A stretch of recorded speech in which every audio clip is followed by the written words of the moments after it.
Okay, kani-kanina po nagpadala po ng message sa Messenger yung amin pong auntie na taga-Amerika, no? Sa New York.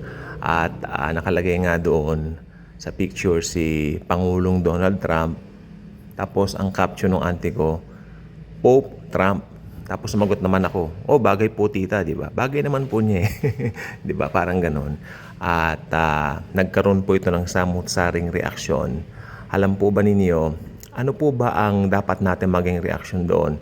Well, para po sa ating mga Kristiyano, pag ganun po, bagay naman. Ganun na lang. Huwag na tayong makisawsaw diyan. No?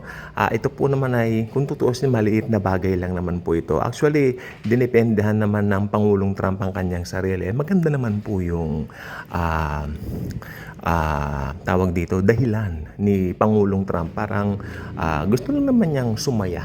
Okay, that's a very good intention na pasayahin ang mga tao. Pero kung na-offend naman po yung iba, well, so I'm so sorry for them also. Pero sabi ko nga po, kanya-kanya po tayo ng reaksyon, malalaki na po tayo. At tayo po mga Kristiyano, sa ganyan po, I should say, mas focus po tayo dito sa mas malalalim na mga nangyayari po sa mundo, sa mga buhay natin. Ganyan po.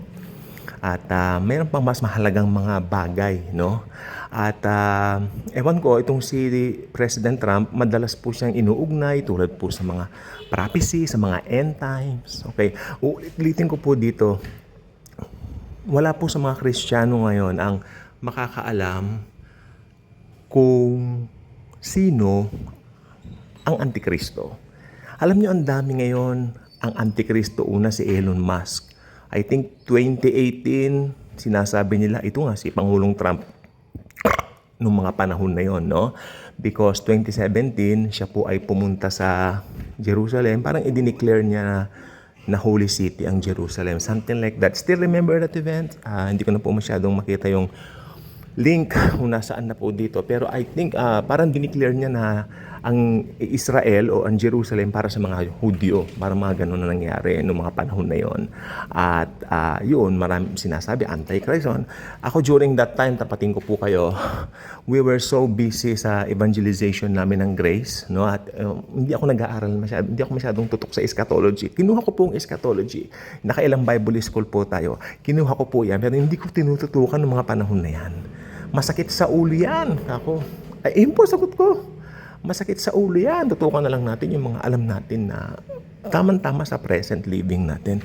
Pero not until nagkaroon ng COVID, nagkaroon ng mga pangyayari sa mundo, medyo nakalug tayo ng konti. Yung pagiging busy namin during that time, medyo inalug ng pagkakataon na yun, ng panahon na yun, wherein ang dami kong natutunan, lalo po ako nagbabad sa Word of God ng mga panahon na yun. Ewan ko po sa inyo, anong ginawa ninyo. Lalo ako nagbabad, nag-aral ako.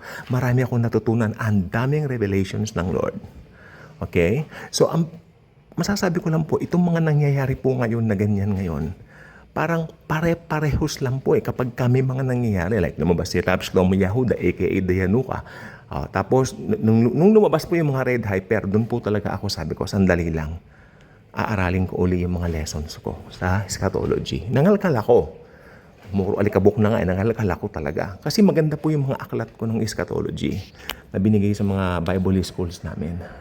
Hindi po siya aklat na parang sinerox-serox lang. Alam niyo po ba yung sinasabi ko?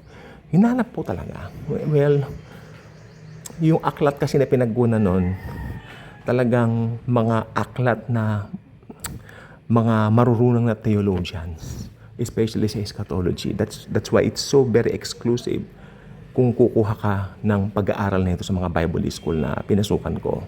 Ganun po. So, yun po ang gusto ko pong sabihin po sa inyo. So, yung mga ganyan po tulad, like for example, si Trump, yan, lagi nga nasa mga larawan. Tapos, nandyan daw, malapit na ang end times. Alam nyo, lagi pong may ganyan. Itong video ito, hindi ko pahahabain. Reminder lang po.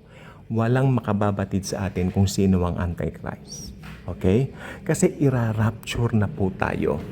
Ang puso ni Jesus ay para i-rapture ang kanyang church para hindi na nga po abutin ng tribulation. Okay? We cannot just connect everything. I-connect. Ito ang Antichrist pa. Pag may lumabas, ito na naman. Sino yung lumabas na Antikristo naman nung nakaraang araw? Na parang nakaitim, gano'n. Iba na naman yun. O di ba parang nagkahalo-halo, maloloka ka na ng husto. Edi, mas maganda, kung ano yung nasa Bible, doon tayo. Now, church age, hinihintay natin ang rapture. At ang rapture, dahil sa pangako ni Jesus, pangako ng Lord Jesus, it will happen anytime soon. God bless.